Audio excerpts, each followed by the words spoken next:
Der Dialogpunkt Kleve ist genau in der Klever Innenstadt und dient dazu, mit Bürgerinnen und Bürgern in den Austausch zu geraten.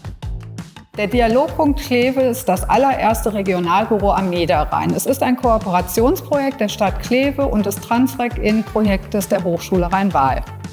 Man konnte also zu uns kommen und sagen, was man sich wünscht, was bereits gut läuft und sich einfach auch über das Projekt informieren. Genauso waren wir natürlich interessiert daran, auch in den Austausch zu treten und haben uns präsentiert, unsere verschiedenen Bereiche und was wir alles so anbieten können.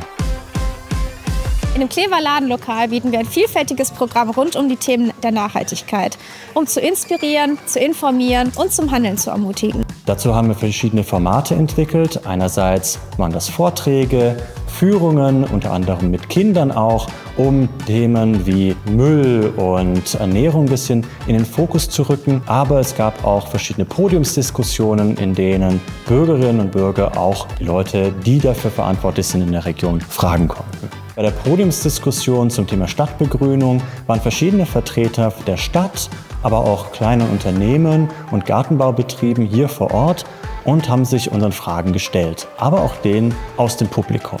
Und dabei kam es zu einem schönen Dialog zwischen Bürgerinnen und Bürgern und den entsprechenden Stellen.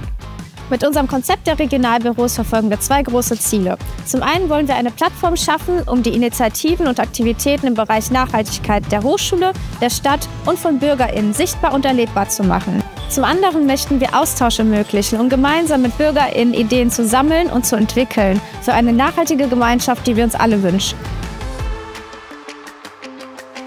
Für die Stadt Kleve ist der Dialogpunkt eine Möglichkeit, nachhaltige Aktivitäten auf dem Stadtgebiet zu fördern und engagierte Bürgerinnen zu vernetzen.